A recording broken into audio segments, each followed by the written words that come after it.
Hello, Sharon Horne-Ellstrom here, Pajama Gramma, with the Hero's Two Journeys Part 2. Yesterday we learned about plots, and I'm assuming that by now you've written out your plot for your epiphany story, your origin story. Not all your epiphany stories, because we've got lots of those. If you're over 5, you've probably got some epiphany stories, although you might not know what those are if you're only 5. But all of us listening today have lived enough years to have a lot of stories and a lot of aha moments. But we're talking about your original reason you got involved in the area of expertise that you're an expert in now. For example, why am I teaching this course? Why am I an expert at chronic pain? Why am I an expert at helping businesses and entrepreneurs to create their actually supersize their business and make their businesses grow by adding an online component to them if they don't have one already?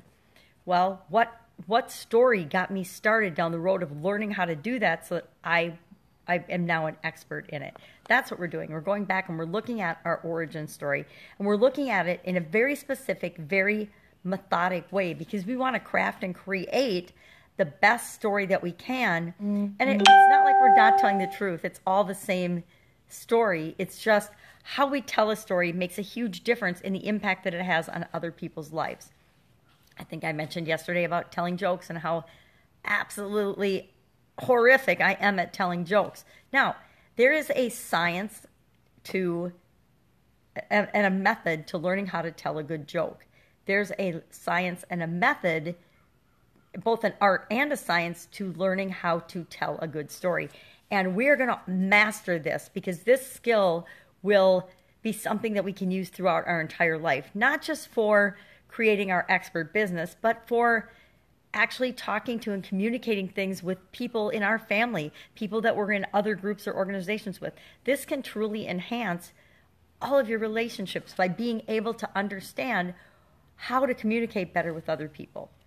So for part 2, we're discussing that in every story, in every journey, in every movie we've ever seen, at least the good ones, in every good book that we've loved, there's always 2 journeys that are going on.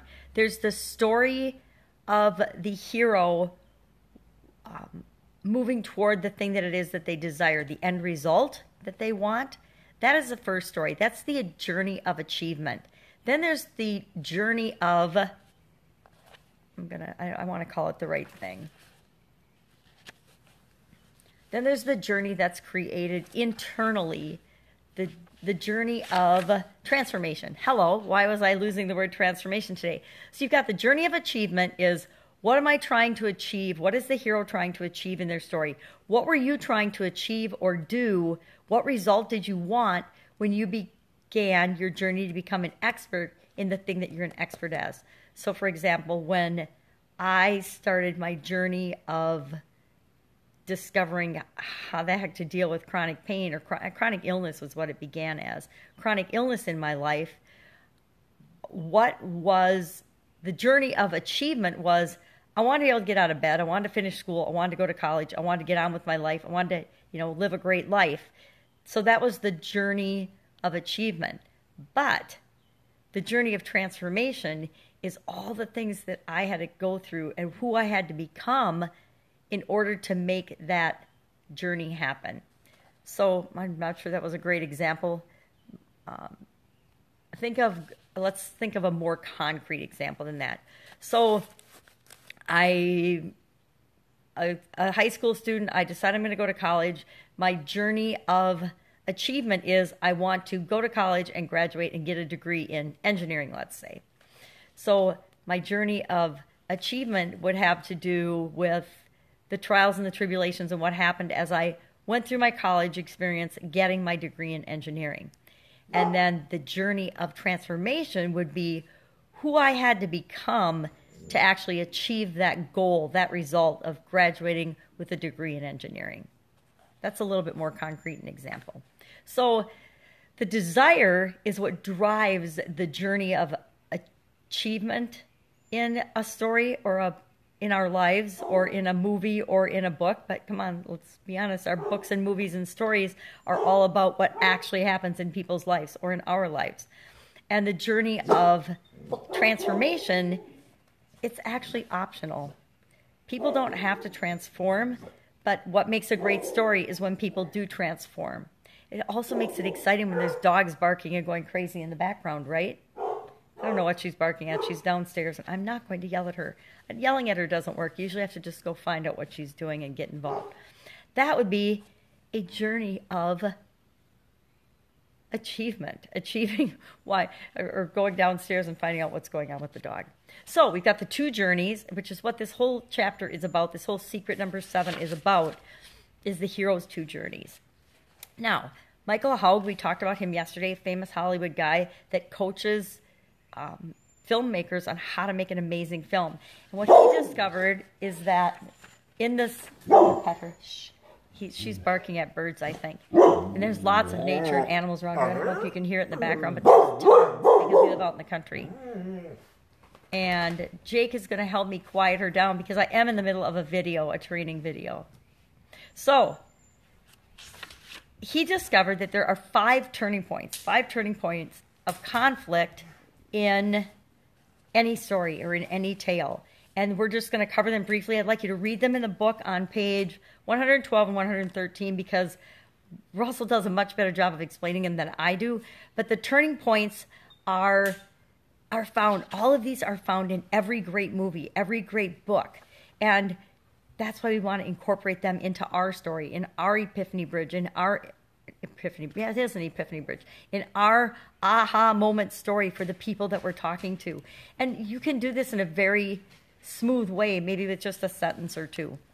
But the turning points are the new opportunity, and that is when the character physically leaves and goes on a journey. There's a new opportunity that they want to take advantage of. So when Frodo Baggins goes to throw the ring into the, I don't remember what it is, the big old dark fiery volcano-y thing, or I can't remember what the name of it is. But when he embarks on that journey, it's a new opportunity. It's an opportunity for him to become a hero, actually. And then the second turning point is a change of plans. At some point, the original desire transforms into a very specific, visible goal for the hero. And so originally, your new opportunity, what was that for you? For me, originally my new opportunity was, let's go with my chronic pain example because that's an easy one for me to share, or chronic illness. For me, the new opportunity was, I'm going to lay here in this bed and die, or what? Well, my new opportunity was, I need to go on a journey to figure out what else is possible, what else I can do. Obviously, medical profession is a little piece of it, but they're not getting it done for me. What else is available that I can do? And I had to start looking for those things. And then a change of plans. My original idea, I don't even remember what my original idea was now. I'll have to go back and think about that. But originally, I wanted to just be able to get out of bed and live my life. And then the change of plans was maybe that I decided I could take my life back, and I could get back to school, and I could get back on track with what I had always considered my life plan. Point of no return of reaching your goal. At some point in your journey, you've traveled so far toward what it is that you want to achieve that there is no going back. So for example, for me, as I discovered new things that helped me to feel better and work for me, I knew that I could never go back to just 100% relying on and trusting that the medical profession had my back and was going to take care of me and fix me. And then we have a major setback. I had a major setback with my health last year. I had a massive, well, I've had a lot of them. What am I thinking? I've had several. I had a sudden cardiac arrest. So I've had several major setbacks in my health along the way. But since I was past the point of no return, I couldn't go back to just putting 100% of my faith and trust in my doctors. So I knew that I needed to continue to look for solutions on my own and figure out what was going to work. And even though I've had setbacks like the sudden cardiac arrest and the eye surgeries and the last year, the not being able to walk, I have always gotten over those. And then the next, after the major setback, is the final point, the climax, where you're going to decide, or you did decide, that you're all in. This is the do or die moment. Either you're going to get your goal or you're not. Well, I obviously got my life back because I'm here talking to you today. And what is that point of climax for you? What is the point at which not only did you decide, but you achieved your goal or didn't achieve your goal because you made a choice that caused the transformation in you that needed to happen for you to ultimately be the person that you are now? I hope that was helpful. I don't know. Like I said, let's go ahead and read the pages in the book, page 109 to 113.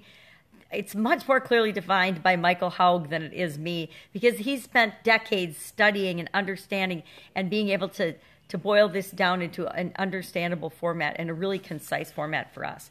So what are we going to do today with this? What the heck are we going to do with this? Well, the first thing we want to do is we want to look back on our journey and the aha story that we're going to tell people and say, what was my journey of achievement? Where did I start, and what was my desire, and where did I end up?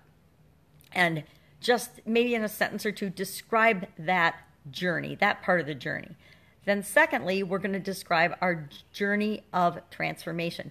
What kind of a transformation happened in you as you went through this journey, where you were in the beginning to who you are now as the expert. And then next, we're going to go back and identify these turning points in your story. Jot down a few notes for each of these different 5 main turning points so that you've got them for the next steps in this whole creating beliefs section of the book, in this whole epiphany part of the book. And that's what we'll do. But I think it's important that we actually sit down and take the time to look back at our story and pull these pieces out and really clearly identify those. And once you've done that for this thing that you're an expert in, you will, and mastered this skill, you'll be able to use this for the rest of your life in all different areas of your life. I find myself telling little mini epiphany bridge stories all the time now. It might drive my family crazy, but it really actually gets what I'm trying to convey across and really demonstrates the power of some of these stories and some of these things. And then tomorrow we're going to jump into the Epiphany Bridge script. We're going to do a couple of days overview of that, and then we'll get into the one thing that I've found the most powerful in my life and my business now is the Epiphany Bridge questions. That'll be probably part 2 of what we do tomorrow. I'm going to break the whole Epiphany Bridge script into 3 parts because it's that important that we really master this, because it's so powerful in our businesses and in our lives and in what we want to do and what we want to create here on the planet, because I think we all want to change the world, at least in our own way. That's it for today. Go out, make it an awesome day. I'm going to go create your worksheet and get busy on my own my own Heroes 2 Journeys exercise, because I'm doing this again right along with you.